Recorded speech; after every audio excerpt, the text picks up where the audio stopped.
배 대표님, 총선 이 지지율과는 관계는 없습니다만은 갤럽에서 계속 조사하고 있는 것이 정치 지도자에 대한 호감도, 이거 지지도 너무 재밌는 조사입니다. 이거 너무 재밌는 조사입니다. 네. 조사인데 이번에 조사한 결과를 보면은 이재명 21, 한동훈 13, 오세훈 4, 홍준표 4, 이준석, 김동연, 안철수, 이낙연 2%, 원희룡 1% 이렇게 나왔고 뭐 저 뒤에 2, 3% 이하는 자치하고라도 우선 가장 관심을 끄는 것은 이재명 대표와 한동훈 법무장관 간의 이 경쟁이 지금 벌어지고 있어요. 그러니까요. 그래서 아마 이 비율은 거의 엇비슷한 지난 조사에서도 거의 이런 정도 차이가 나탔던 것 같아요.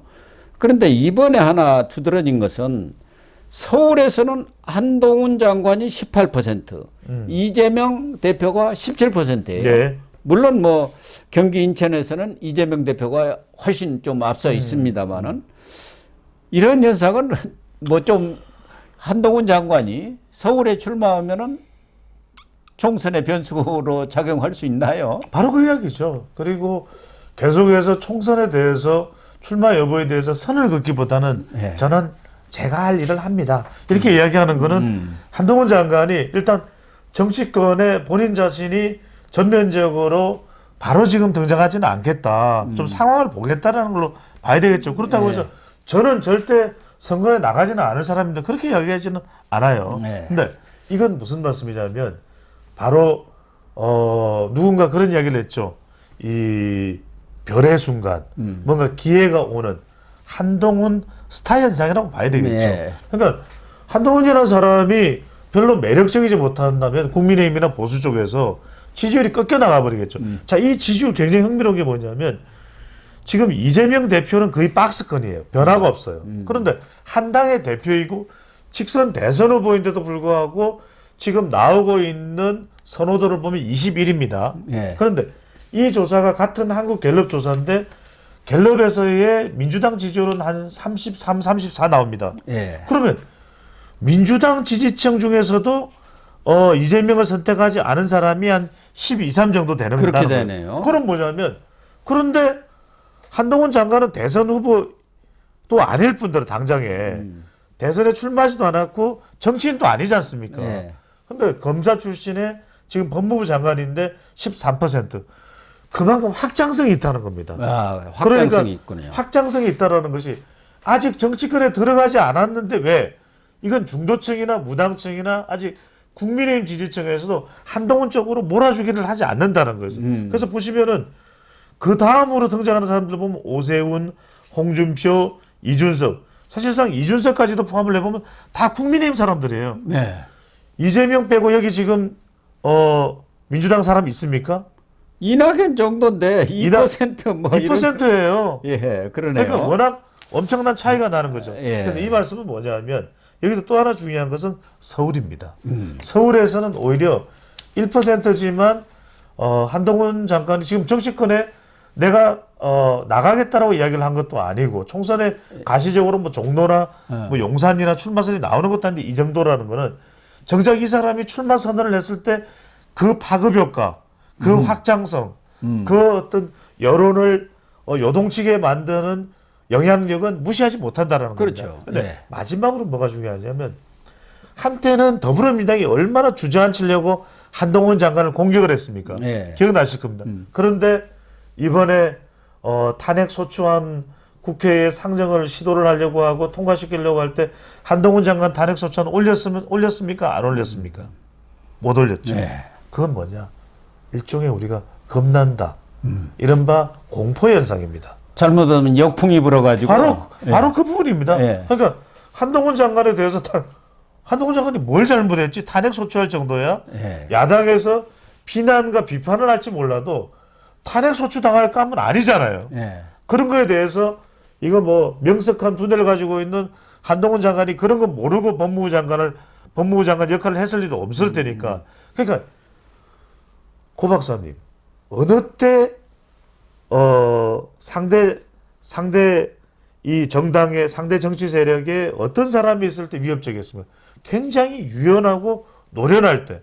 그러니까 이 정치인도 아닌 한동훈 장관이 요새는 조금 완급 조절을 합니다. 그러니까 막 대놓고 이제는 맞대응을 하는 것이 아니라 반박하는 게 아니라 네 그래 그렇게 생각하셔도 뭐 어쩔 수는 없겠죠. 뭐 이런 식이에요.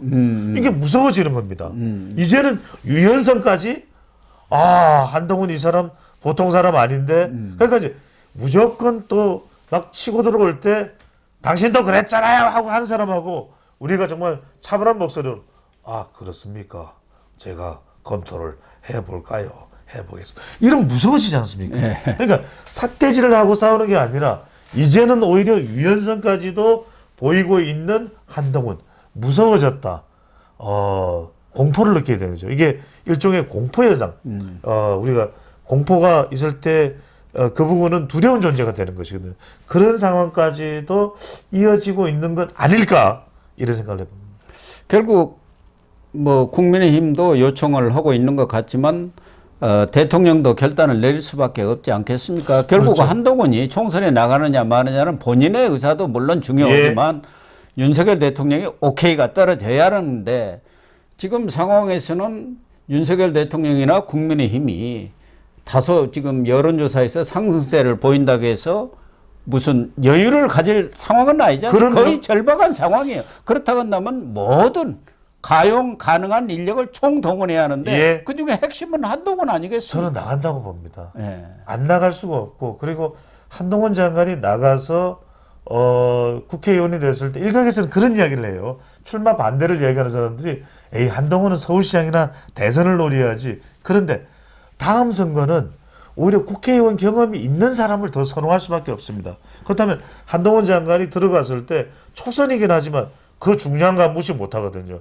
그러니까 그 한동훈 장관이 집권 여당에서 대통령의 국정 수행에 대해서 원내에서 이제는 법무부 장관이 아니라 그럴 때 한동훈 장관의 이 공격력 또 한동훈 장관의 야당 의원들에 대한 대응 능력은 이미 검증이 되지 않았습니까? 그러니까 그런 부분을 보거나 총선은 결국 인물 바람입니다. 그렇다면 그 인물과 바람을 묶어서 보여줄 수 있는 사람이 한동훈, 총선은 한동훈 이렇게 될 가능성이 높은 거죠. 그리고 이번 총선에 이기지 못하면 서울시장이고 다음 총리고 대권이고 물 건너가는데 무슨 소용이 있겠. 일단 이겨놔야 하는데 그 이기는데 핵심 포인트 인물이라고 하면은 결국 지금 한동훈 장관이 서울이든 뭐 지금 비례 얘기도 나옵니다. 비례나 갖춰야 되겠습니까? 지역구에서 딱 맞짱을 붙어가지고 바람을 일으켜요.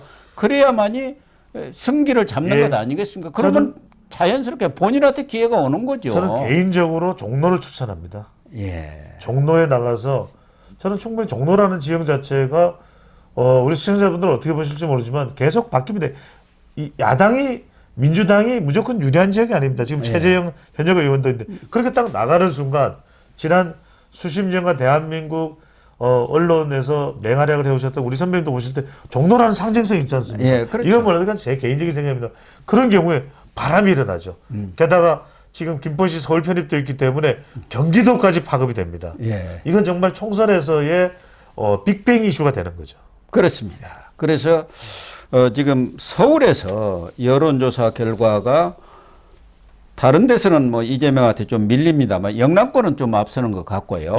그런데 특히 서울에서 한동훈 장관이 이재명을 눌렀다는 게 이게 상당히 중요한 포인트가 아니냐. 이렇게 봐야 하고 이런 추세가 더 앞으로도 계속된다고 한다면은 서울에 나와가지고 뭐 국민의힘 선대본부장이라든가 뭐 선거대책위원장도 공동으로 이제 막 들면서 바람을 일으키면은 충분히 승산이 있지 않겠느냐 총선에서도 이렇게 봐야겠죠. 수도권이 이제 중요한 것이 일단은 우리가 이런 화제성이 되는 인물이 나와야 선거에 주목을 받습니다. 그렇습니다. 한동훈 장관이 어디로 가든 또 한동훈 장관이 손잡고 다니는 그런 후보들에 대해서도 주목할 수밖에 없거든요. 그러니까 결과적으로는 아까 제가 말씀드렸듯이 어떻게 평가든 정치적으로 한동훈 장관을 싫어하는 사람은 싫다고 이야기할 거고 좋다는 사람은 좋다고 하겠지만 일단은 중간지대에서 봤을 때 주목을 받는 스타성이 있느냐 없느냐 이건 매우 중요하다는 거죠. 그렇습니다.